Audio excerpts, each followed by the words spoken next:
The second grade story for the week is called Nutik, the Wolf Pup.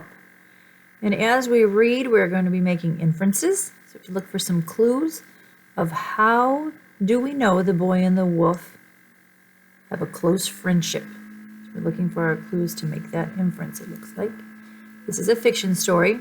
It's made up, even though it might sound like it's true.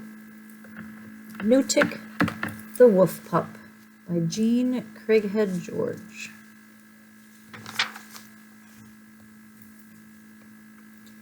In an Eskimo village at the top of the world lived a lively little boy.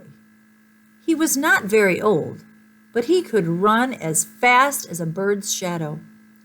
When he ran, his father Capugan, the great hunter, caught him and lifted him high over his head. When he ran, his mother Ellen caught him and hugged him closely.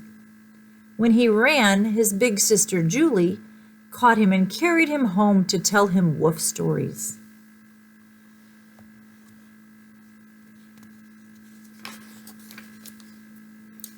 She told him how a wolf pack had saved her life when she was lost and starving on the vast tundra.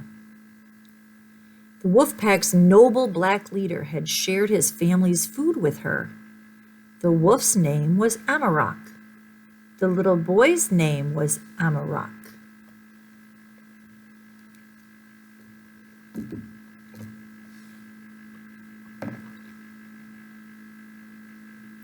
One day, Julie came home with 2 pups. They were hungry and sickly. She put one in Amarok's arms. "Feed and tend this pup," she said. "His name is Nutik. I will feed and tend the other pup." I named her Ukwa. When they are fat and well, the wolves will come and get them. Amarok hugged his pup. He felt the little wolf heartbeat softly. He kissed the warm head.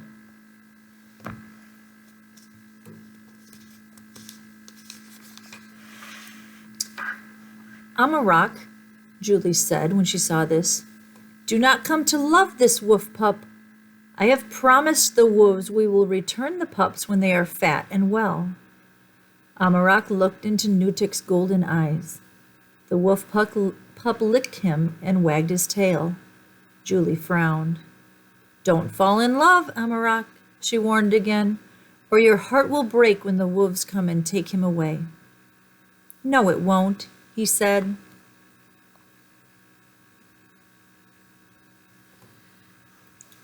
Julie gave Amarok a bottle of milk to feed to his pup. Amarok wrapped Nutik in soft rabbit skins, and they snuggled down on the grizzly bear rug. Every day, Amarok fed Nutik many bottles of milk, bites of raw meat, and bones to chew. When the moon had changed from a crescent to a circle and back again, Nutik was fat. His legs did not wobble. His fur gleamed. He bounced and woofed. When Amarok ran, Nutik ran. Summer came to the top of the world. The sun stayed up all day and all night for 3 beautiful months. Because of this, Amarok and Nutik lived by a different clock. They fell asleep to the gabble of baby snow geese. They awoke to the raspy hiss of snowy owlets. They ate when they were hungry. They slept when they were tired. And they played wolf games in shadow and sun. They were never apart.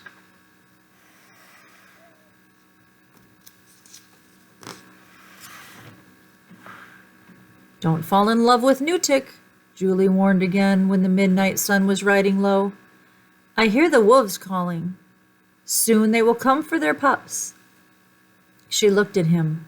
"Be strong." "I am strong," he answered. "I am Amarok." One morning, Amarok and Nutik were tumbling on the mossy tundra when the wolf pack called. They were close by.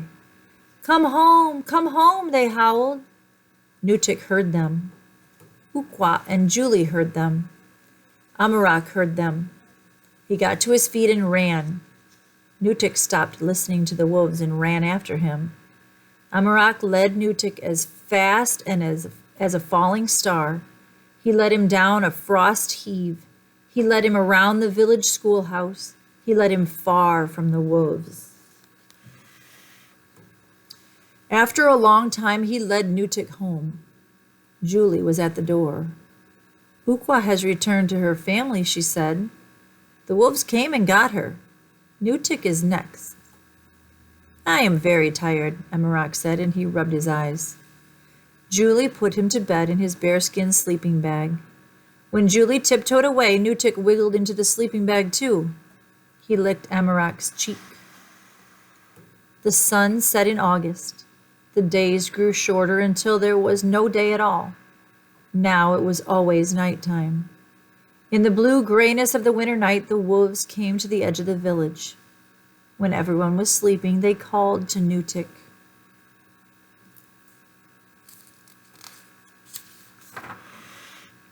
Nutik crawled out of Amarak's sleeping bag and gently awakened him. He took his hand in his mouth and led him across the room. He stopped before Amarak's parka. Amarak put it on. Nutik picked up a boot. Amarak put on his boots. Nutik whimpered at the door. Amarak opened it. They stepped into the cold. The wolves were prancing and dancing like ice spirits on the hill. Nutik took Amarak's mittened hand and led him toward his wolf family. The frost crackled under their feet. The wolves whispered their welcome. Suddenly, Amarak stopped. Nutik was taking him to his wolf home. No, Nutik, he said, I cannot go with you. I cannot live with your family. Nutik tilted his head to one side and whimpered, Come. You must go home alone, Amarak said, and hugged his beloved wolf pup for a long time. Then he turned and walked away. He did not run. Nutik did not chase him. I am very strong, Amarak said to himself. He got home before his tears froze. Amarak crawled into his bearskin sleeping bag and sobbed. His heart was broken after all. At last he fell asleep. Julie awoke him for breakfast. I don't want to eat, he told her. Last night the wolves came and took Nutik away. You are a strong boy, she said. You let him go back to his family. That is right. Amarak did not eat lunch. When Kapujin took him out to fish, he did not fish. Tears kept welling up. He ran home to hide them in his bearskin sleeping bag. It was surprisingly warm. Up from the bottom and into Amarak's arms wiggled the furry wolf pup. Nutik! Amarak cried joyfully. He hugged his friend and glanced at Julie. Instead of scolding him, she stepped outside. Dear wolves, she called across the tundra, your beautiful pup Nutik will not be coming back to you. He has joined our family. Amarak loves Nutik. Nutik loves Amarak. They are brothers now. He cannot leave. As if listening, the wind stopped blowing.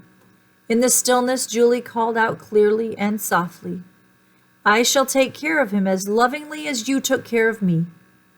And the wolves sang back, That is good.